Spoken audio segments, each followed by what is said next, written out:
ریمل شاہ آپ کو اپنے پلیٹ فارم پر خوش آمدید کہتی ہے۔ آج میں آپ کو دنیا میں موجود پہاڑوں کے بارے میں بتاؤں گی۔ پہاڑوں کی تاریخ، تعارف اور یہ کیسے تشکیل پاتے ہیں۔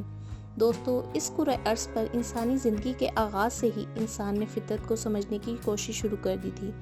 اس کے علاوہ اس نے کارخانہ قدرت میں نہ صرف اپنے مقام سے آگاہ ہونے کی کوشش شروع کی بلکہ زندگی کے مقصد کا آغاز بھی کر دیا تھا۔ انسان کی سچائی اور حقیقت کی تلاش کی داستان کئی صدیوں اور تہذیبوں پر مشتمل ہے۔ علم ارضیات میں انسان کی دلچسپی کوئی نئی بات نہیں۔ کہا جاتا ہے اس زمین پر جس پر ہم رہتے ہیں ایک سخت خور کی مانند ہے، جبکہ اس کے نیچے کی تہیں گرم اور سیال مادہ ہیں، لہٰذا کسی بھی قسم کی زندگی کو برقرار رکھنے میں کارآمد نہیں ہے۔ یہ بھی واضح ہو چکا ہے پہاڑوں کی مضبوطی تہوں کے اس نظریے کی مرہون منت ہے۔ یہی تہیں تھیں جنہوں نے پہاڑوں کے لیے بنیادیں فراہم کی تھیں۔ علم ارضیات کے ماہرین کہتے ہیں زمین کا نصف قطر تقریباً 6035 کلومیٹر ہے اور جس پر ہم رہتے ہیں بہت ہی باریک ہے، یعنی 2 کلومیٹر سے لے کے 35 کلومیٹر تک کے درمیان۔ کیونکہ زمین کی اوپر والی پرت بہت کمزور ہے، لہٰذا اس کے کانپنے کے چانسز زیادہ ہیں۔ پہاڑ بالکل اسی طرح ہے جس طرح زمین میں میخیں گاڑ دی گئی ہوں جو زمین کی پتلی پرت کو تھامے ہوئے ہے۔ قرآن مجید ایسی ہی وضاحت پیش کرتا ہے۔ سورۃ النباء آیت نمبر 6 ارشاد باری تعالیٰ ہے، کیا ہم نے زمین کو فرش اور پہاڑوں کو میخیں نہیں بنایا؟ دوستو، جس طرح خیمے کو مضبوط کرنے کے لیے میخیں لگائی جاتی ہیں، اللہ تعالیٰ نے پہاڑوں کی مثال قرآن مجید میں بالکل ایسے ہی دی ہے۔ علم ارضیات سے متعلق ایک کتاب دی ارتھ، جو کہ دنیا کی بیشتر یونیورسٹیوں میں ایک درسی کتب کی اہمیت رکھتی ہے۔ ڈاکٹر فرانس، جو کہ اس کتاب کے مصنفین میں شامل ہیں، وہ 12 برس تک امریکہ کی اکیڈمی آف سائنسز کا صدر بھی رہا تھا۔ اس کتاب میں پہاڑوں کو ایک تکون کی شکل کے مطابق بیان کرتا ہے، پہاڑوں کو مکمل نظام کا ایک چھوٹا سا جز قرار دیتا ہے۔ ڈاکٹر فرانس کے مطابق پہاڑ زمین کی پرت کو استحکام بخشنے میں اہم کردار ادا کرتے ہیں۔ قرآن مجید زمین کو کانپنے کے عمل سے بچانے کے لیے پہاڑوں کے کردار کو واضح طور پر بیان فرماتا ہے۔ ارشاد باری تعالیٰ ہے کہ اور زمین میں ہم نے لنگر ڈالے تاکہ انہیں لے کر نہ کانپیں۔ علم ارضیات کے مطابق زمین کی سطح بہت سے سخت ٹکڑوں میں تقسیم ہے۔ ان کی موٹائی تقریباً 100 کلومیٹر ہے اور یہ ٹکڑے جزوی طور پر پگھلے ہوئے مادے میں تیر رہے ہیں۔ یہ پگھلا ہوا مادہ بھی اصل میں زمین کی اندرونی تہ ہے جو ایکسوسفیئر کہلاتی ہے۔ پہاڑوں کی تشکیل و ترتیب اور بناوٹ انہی ٹکڑوں کے حدود پر واقع ہے۔ سمندر کی سطح سے نیچے زمین کی پرت 5 کلومیٹر موٹی ہے اور بڑے پہاڑوں کے نیچے زمین کی یہی پرت 80 کلومیٹر موٹی ہے۔ یہی مضبوط بنیادیں ہیں جن پر پہاڑ کھڑے ہوئے ہیں اور جمے ہوئے ہیں۔ دوستو، زمین کی ساخت اور پہاڑوں کی نوعیت کے بارے میں جو معلومات قرآن پاک نے ہمیں 1400 سال پہلے فراہم کی، جدید علم ارضیات اور اس کی دریافتیں بھی اسی آسمانی معلومات کے عین مطابق ہیں۔ قرآن میں سورۃ الرعد آیت نمبر 3 میں ارشاد باری تعالیٰ ہے کہ اسی نے زمین پھیلا کر بچھا دی ہے اور اس میں پہاڑ اور نہریں پیدا کر دی ہیں اور اسی میں ہر قسم کے پھلوں کے جوڑے دوہرے دوہرے پیدا کر دیے ہیں۔ وہ رات کو دن سے چھپا دیتا ہے، یقیناً غور و فکر کرنے والوں کے لیے اس میں بہت سی نشانیاں ہیں۔ موجودہ سائنس بھی ہمیں پہاڑوں کی اہمیت کے بارے میں بتاتی ہے کہ پہاڑ ہماری زمین پر بیلنسنگ کا کام کرتے ہیں۔ ہر سیکنڈ میں 2 زلزلے آتے ہیں۔ ویسے تو ان کی شدت کم ہوتی ہے، لیکن ان کی شدت اتنی ہوتی ہے کہ زمین کے بیلنس کو بآسانی بگاڑ سکتے ہیں۔ لیکن پہاڑ ان کی شدت کو کنٹرول کر کے زمین کو اپنی جگہ سے ہلنے نہیں دیتے۔ پہاڑ زمین پر موجود لنگر ہیں جو جتنے زیادہ زمین سے باہر نظر آتے ہیں اس سے کئی گنا زیادہ ان کی جڑیں زمین کے اندر موجود ہوتی ہیں۔ دنیا کی سب سے اونچی چوٹی ماؤنٹ ایورسٹ، جس کی اونچائی 8.8 کلومیٹر ہے، لیکن زمین کے نیچے تقریباً 250 کلومیٹر کی گہرائی تک موجود ہے۔ اس کے بارے میں بھی قرآن مجید میں ارشاد باری تعالیٰ ہے، اور ہم نے زمین میں اس لیے پہاڑ بنائے کہ زمین ان لوگوں کو لے کر ہلنے نہ لگے، اور ہم نے اس زمین میں کشادہ رستے بنائے تاکہ وہ لوگ ان کے ذریعے سے منزل کو پہنچ جائیں۔ سورۃ الانبیاء آیت نمبر 31۔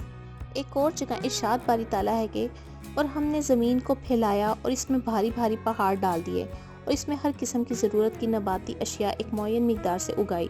سورۃ الحجر آیت نمبر 19۔ یعنی قرآن پاک میں جگہ جگہ پہاڑوں کو لنگر یا کیلیں کہا گیا ہے جو زمین پر جگہ جگہ انسانوں کے فائدے کے لیے اور ماحول کو متوازن بنانے کے لیے بنائے گئے ہیں۔ پہاڑ ماحول اور ٹیمپریچر کو کنٹرول کرنے کے ساتھ ساتھ طوفانی بارشوں اور سیلاب کو روکنے کا بھی کام کرتے ہیں، اور ان کا زمین پر موجود ہونا انتہائی اہم ہے۔ ان کی اہمیت سے آج کی سائنس بھی انکار نہیں کر سکتی۔ یہ اتنے مضبوط ہیں کہ آج کی تمام مشینری بھی ان کو اپنی جگہ سے ہلانے میں ناکام ہے۔ لہٰذا ارشاد باری تعالیٰ ہے کہ اور وہ اللہ ہی ہے جس نے زمین اور آسمان کو تھام رکھا ہے۔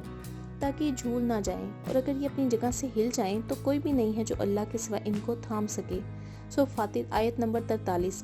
اس آیت مبارکہ میں تھام لینے کا مطلب گریوٹی ہے، جس نے ان بڑے بڑے پہاڑوں کو زمین پر ٹکایا ہوا ہے۔ یہ اللہ تعالیٰ کا نظام قدرت ہے کہ کوئی بھی چیز جتنی بھی طاقتور ہو اسے ایک دن فنا ہونا ہے۔ ان پہاڑوں کے فنا ہونے کا بھی دن مقرر ہے، اور وہ دن قیامت کا دن ہے، جب پہاڑ تنی ہوئی روئی کی طرح یہاں وہاں اڑتے پھریں گے۔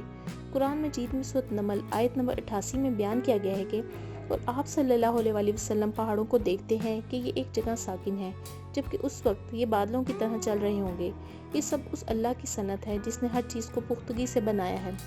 زمین کا ریڈیس تقریباً 3750 میل کے رقبے پر پھیلا ہوا ہے، اور آج کی سائنس یہ کہتی ہے کہ اس بات کے امکانات کافی زیادہ ہیں کہ اتنا بڑا ایریا شیک کرے، لیکن قرآن کہتا ہے کہ ہم نے زمین کو بچھونا نہیں بنایا اور پہاڑوں کو میخیں۔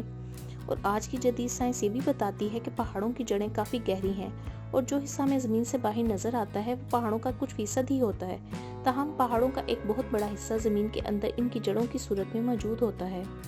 دوستو، دنیا میں لاکھوں پہاڑ اور بے شمار پہاڑی سلسلے ہیں۔ یہ سلسلے 7 بر اعظموں میں پھیلے ہوئے ہیں۔ ان سلسلوں میں اور ماؤنٹین رینجرز میں پہاڑی سلسلہ ہمالیہ کا ہے۔ اس میں دنیا کے بلند ترین پہاڑ موجود ہیں۔ یہ پہاڑی سلسلہ چین، ہندوستان، نیپال، بھوٹان اور پاکستان میں پھیلا ہوا ہے۔ ہمالیہ کی کل لمبائی تقریباً 1500 میل ہے۔ دنیا کا سب سے بڑا پہاڑ ماؤنٹ ایورسٹ، جس کی اونچائی 29,035 فیٹ ہے، وہ بھی یہاں ہی موجود ہے۔ لیکن یہ پہاڑ کی بات ہے جو ہمیں زمین سے نظر آتا ہے، جبکہ دنیا میں کچھ بلند ترین پہاڑ سطح سمندر سے نیچے بھی موجود ہیں۔ سوال یہ پیدا ہوتا ہے کہ پہاڑ کیسے تشکیل پاتے ہیں؟ جیسے زمین میں بیج کو بویا جاتا ہے، اس سے پودا نکلتا ہے، اسی طرح پہاڑوں کا بیج زمین میں موجود ٹیکٹونک پلیٹس ہوتی ہیں۔ ان پلیٹس کی حرکت سے ان کے ٹکرانے سے پہاڑ ابھرتے ہیں۔ ہماری زمین کی سطح کئی ٹکڑوں سے مل کر بنی ہے۔ یہی ٹکڑے ٹیکٹونک پلیٹس کہلاتے ہیں اور ایک دوسرے سے ٹکراتے رہتے ہیں۔ ان کے ٹکرانے سے زمین کی سطح حرکت کرتی ہے اور زلزلے آتے ہیں۔ جب دو ٹیکٹونک پلیٹس ایک دوسرے سے ٹکراتے ہیں تو یہ موومنٹ آہستہ آہستہ زمینی سطح کو اوپر کی طرف دھکیل کر پہاڑ بنا دیتی ہے، لیکن یہ عمل بہت سست رفتاری سے ہوتا ہے۔ ٹیکٹونک پلیٹس کی حرکت سے زمین اوپر کو اٹھتی رہتی ہے اور جو پہاڑ لاکھوں سال تک بڑھتے چلے جاتے ہیں۔ ان کی اونچائی میں، ان کی بلندی میں مسلسل اضافہ ہوتا رہتا ہے۔